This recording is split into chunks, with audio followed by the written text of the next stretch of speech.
एक बार फिर हम आप सभी के लिए एक नई वैकेंसी के बारे में जानकारी लेकर आए हैं। यह वैकेंसी इंडियन नेवी की तरफ से विभिन्न प्रकार के पोस्ट के लिए निकाली गई है, यानी कि भारतीय वायु सेना की तरफ से विभिन्न प्रकार के पदों के लिए बहाली निकाली गई है। हम इस वैकेंसी से जुड़ी apply date, age limit, application fee, post details, education qualification, pay scales, exam syllabus, application process, इन सभी के बारे में पूरी जानकारी देंगे।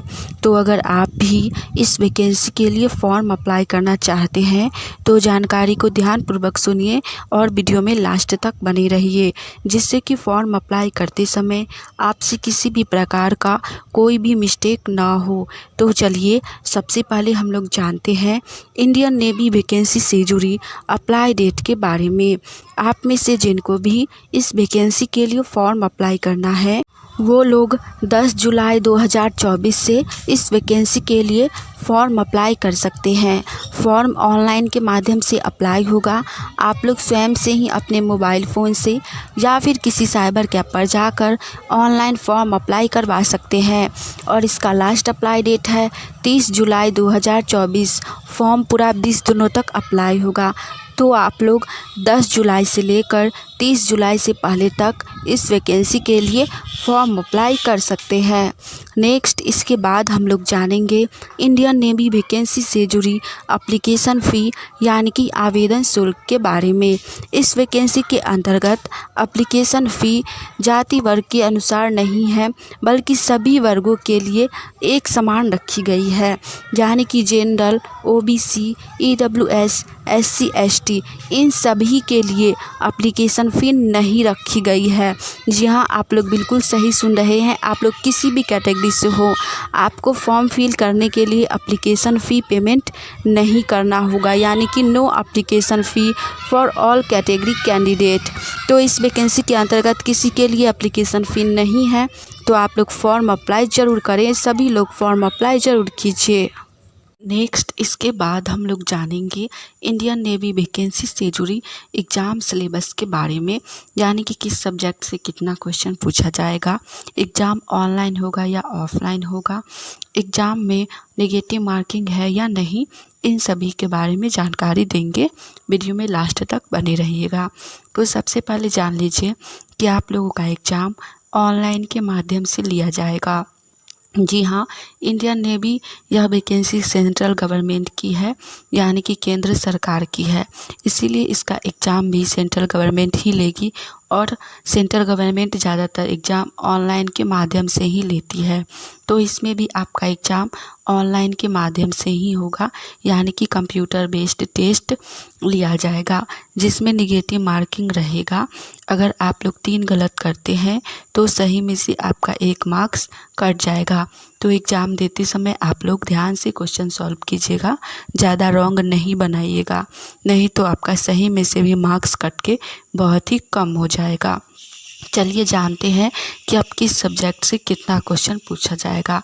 पहले आप लोग ये भी जान लीजिए कि एग्ज़ाम आप लोगों का 60 मिनट का होगा, यानी कि 1 घंटा का ही एग्ज़ाम लिया जाएगा, जिसमें आप लोगों से इंग्लिश से 25 प्रश्न पूछे जाएंगे। इसमें ज़्यादातर प्रश्न इंग्लिश ग्रामर से पूछे जाएंगे, जिसमें speech, narration, voice, translation, idioms and phrase, spelling test और फिल इन द ब्लैंक्स, इन्हीं सभी चैप्टर से मिलाकर 25 प्रश्न इंग्लिश से पूछे जाएंगे। नेक्स्ट है जनरल इंटेलिजेंस, यानी कि रीजनिंग से, यहाँ से भी 25 प्रश्न पूछे जाएंगे। इसमें आप लोगों का coding, decoding, blood relationship, alphabet, साथ ही डिस्टेंस और फिर और भी रीजनिंग के बहुत सारे चैप्टर हैं। इन सभी को मिलाकर 25 चैप्टर आपसे रीजनिंग से 25 प्रश्न पूछे जाएंगे। नेक्स्ट है क्वांटिटेटिव एप्टीट्यूड, यानी कि मैथमेटिक्स से, यहाँ से भी आपका 25 प्रश्न पूछे जाएंगे, जिसमें आप लोगों का चक्रवृद्धि ब्याज, साधारण ब्याज, प्रतिशत, उसके बाद टाइम, डिस्टेंस, जो भी मैथ के चैप्टर हैं उन सभी से मिलाकर 25 प्रश्न पूछे जाएंगे। और लास्ट है जनरल अवेयरनेस यानी कि जीके जीएस और करेंट अफेयर, यहाँ से भी 25 प्रश्न पूछे जाएंगे। करेंट अफेयर में करेंट का 4 से 5 करेंट अफेयर पूछा जाएगा, यानी कि 2024 का ही पूछा जाएगा एग्ज़ाम से 1-2 महीना पहले का। और जीके जीएस में आप लोगों का तीनों साइंस से रहेगा, यानी कि फिजिक्स, केमिस्ट्री, बायोलॉजी से।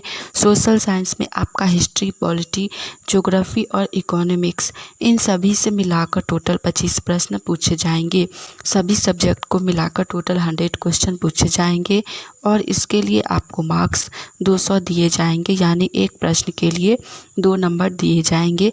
एग्ज़ाम में क्वेश्चन सॉल्व करने के लिए 60 मिनट का यानी कि 1 घंटा का समय दिया जाएगा। आप लोगों को टाइम को मैनेजमेंट करते हुए क्वेश्चन को जल्दी में सॉल्व करना होगा, किसी भी प्रश्न पर ज़्यादा समय नहीं देना होगा। चलिए नेक्स्ट, इसके बाद हम लोग जानते हैं इंडियन नेवी वैकेंसी से जुड़ी पोस्ट डिटेल्स के बारे में। आप लोगों को अगर वैकेंसी की जानकारी अच्छी लगी तो वीडियो को लाइक कर लीजिए। साथ ही आप लोग गवर्नमेंट जॉब की तैयारी कर रहे हैं और आने वाली ऑनलाइन या ऑफलाइन सभी प्रकार की वैकेंसी की जानकारी सबसे पहले जानना चाहते हैं तो चैनल को सब्सक्राइब करके नोटिफिकेशन ऑन कर लीजिए, जिससे कि हम एक नई वैकेंसी की जानकारी लेकर आए तो वो सबसे पहले आप तक पहुँचे। चलिए अब जानते हैं पोस्ट डिटेल्स के बारे में। यह वैकेंसी इंडियन नेवी की तरफ से एग्जीक्यूटिव एंड टेक्निकल ब्रांच के लिए निकाली गई है, जिसमें टोटल 30 पोस्ट हैं। तो आप लोग फॉर्म अप्लाई कर सकते हैं। सभी पोस्ट बहुत ही अच्छी है, आप लोग जिस पोस्ट पे चाहें फॉर्म अप्लाई कर सकते हैं। नेक्स्ट, इसके बाद हम लोग जानेंगे इंडियन नेवी वैकेंसी से जुड़ी एजुकेशन क्वालिफिकेशन यानी कि शैक्षणिक योग्यता के बारे में, एलिजिबिलिटी क्राइटेरिया के बारे में। इस वैकेंसी के लिए शैक्षणिक योग्यता इंटर पास रखी गई है, यानी कि 10+2 पास रखी गई है, जिसमें आपका मैथ, फिजिक्स और केमिस्ट्री सब्जेक्ट होना चाहिए, जिसमें आपका 70% मार्क्स होना चाहिए। साथ ही पीसीएम सब्जेक्ट होना चाहिए, यानी कि साइंस से जो लोग इंटर किए हुए हैं मैथ से वही फॉर्म भर सकते हैं। और इंग्लिश में कम से कम आपका 50% मार्क्स होना ही चाहिए, तभी आप इस वैकेंसी के लिए फॉर्म अप्लाई कर सकते हैं। तो जो भी लोग साइंस से, मैथ से इंटर किए हुए हैं और 50% मार्क्स है वो लोग फॉर्म अप्लाई ज़रूर कीजिए। यह वैकेंसी बहुत ही अच्छी है, केंद्र सरकार की है। लास्ट हम लोग जानते हैं इंडियन नेवी वैकेंसी से जुड़ी एज लिमिट यानी कि आयु सीमा के बारे में।